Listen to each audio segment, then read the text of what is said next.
Hey there, welcome to my channel. If you're new here, my name's Ryan and I'm an artist. Yesterday I was painting some cats in Photoshop and I thought, hey, it'd be fun to make a video giving some digital painting advice. So here are about 7 things that I try to think about when I'm digitally painting.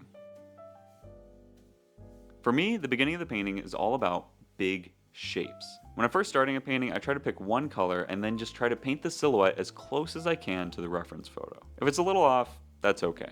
Sometimes I'll branch off and maybe do 2 colors instead of one, but I usually just try to stick to one big shape. The closer you can get the silhouette to resemble the reference photo, the easier it'll be to do the rest of the painting. You can always tighten it up later as you go along with the painting, but I try to get it pretty close. Once I have the silhouette, then I start breaking down the painting into smaller shapes, and I try to look for the next large shapes. This could be shadows, or maybe it's a figure wearing a jacket. With these cats that I was painting yesterday, some of them had these large spots, and so those became the next shapes. After I've identified those shapes, I start painting in the next largest shapes. And I continue doing this until I get smaller and smaller details. The reason I try to break up paintings into shapes like this is because it helps maintain the proportions a lot easier. If I were to start with the details first, it makes it very easy for the painting to start to feel messy and start to come undone. It makes it a lot more difficult to keep those proportions intact. So I think it's very important to start from biggest shapes to smallest shapes. This is honestly the best piece of advice I've ever gotten when it comes to digitally painting. It can be applied to so many other art forms. Drawing, sculpture, physically painting, it doesn't matter. It's always better to start from biggest to smallest. If this is the first time that you're hearing this piece of advice, you can turn this video off right now and go apply this and instantly be a better artist. So as we go from the bigger shapes to the smaller shapes, I try to keep the painting pretty loose and messy. The more messy I am with the painting, the less likely I am to care about having to change things. Like I said before, it's really important to refrain yourself from getting too detailed too quickly. The more loose you are with the painting, the more organic it'll feel, and it'll feel a lot less stiff.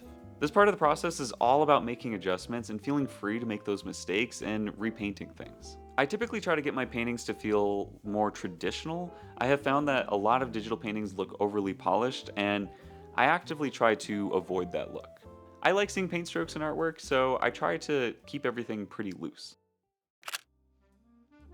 Once I get the painting to a place where I feel like I can finally start to put in the details, I try to avoid putting the details in everywhere. This kind of goes back to trying to avoid the overly polished look, but I think it also helps with creating a focal point. I try to keep most of the details that I do in a painting in the area that I want people to pay attention to the most. Typically, since I paint a lot of portraits or a lot of animals, this is going to be the face. The face is already a pretty strong focal point, so I just try to lean into that as I make these paintings. In my opinion, if you try to put too many details into a piece, it can start to feel really noisy to look at. Whereas if you focus the attention on detail to one area of the piece, it kind of allows the eyes to rest as they move along the rest of the painting. A small, simple detail that I do like to add to the rest of the piece, though, is putting non-traditional colors in transitional areas. It's a super subtle detail, so I don't worry about it getting too noisy, but I think it just adds a little extra flavor to the artwork. Some examples of what transition areas are where there's a strong contrast between two colors. So like here, for example, I have this black against the white. I would usually put a non-traditional color right in the middle. On the cats that I was painting yesterday, the ones with the black spots, I was putting little notes of orange and blue, and this kind of just pushes the contrast a little bit more. I really like doing this in transitional areas because it's just a fun way to create more visual interest in a piece. I usually try to use orange or pink, but a lot of times I just experiment. Yesterday I was using blue, sometimes I'll use a yellow or a green or a brown. It's kind of just whatever I feel like using that day.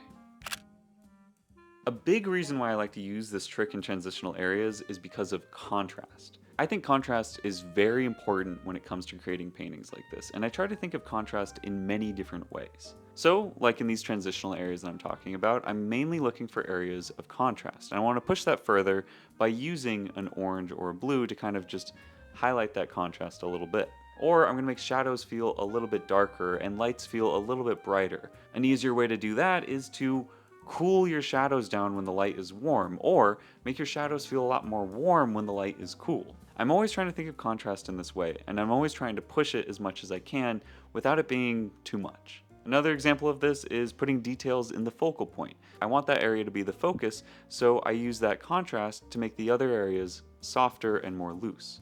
Yesterday, when I was doing these digital paintings of the cats, I landed on one I wanted to make more finalized, and because the cat's eyes were green, I decided to make the background of the painting red.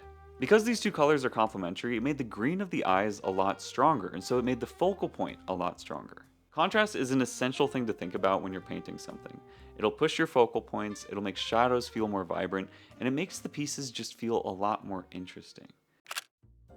Because I try to keep my digital paintings from feeling too overly polished, I try to keep my workflow as close to traditional as possible. That means I try to avoid hitting the undo button or using the eraser tool. It's kind of controversial. I know a lot of people who really rely on these tools, but when I'm doing a digital painting, I just try to avoid them.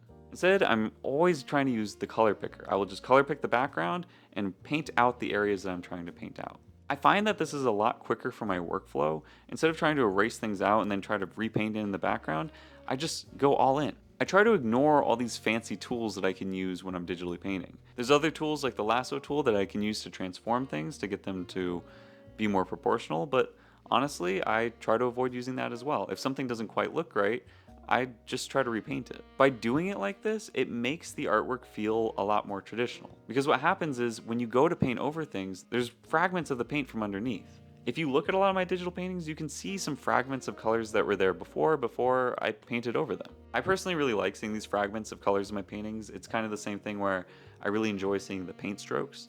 I think this kind of stuff just adds a little bit of added texture to the digital paintings and makes them feel a lot more fun. Hi, Editing Ryan here. I feel like I'm making it sound like I don't use the undo button or eraser tool at all. That's not true. I definitely do use these tools, especially when I'm doing line work or sketching out the layout for a piece. Using the undo button is pretty much compulsive at this point, so I definitely do use it while I'm painting, but I try really hard not to. I do think that my paintings look a lot better and a lot more interesting when I just repaint over something instead of relying on these fancy digital tools that I have at my disposal. Okay, that's it. I just wanted to clarify that real quick. On to the next thing that I think about. Another kind of controversial thing I do with my digital paintings is I try to keep it all on one layer. A lot of illustrations I do digitally I don't put on one layer, but I try to keep as few layers as possible when I'm painting something digitally. Often it's just going to be one or two. The first layer is the background color. Often I'm just painting and making a mess with different colors to try to create a bunch of different strokes and fragments to kind of just create this kind of messy background I can use. And then the second layer is the subject. Yesterday though, the final painting of the cat was just all on one layer. A big reason I do this is to just keep it loose.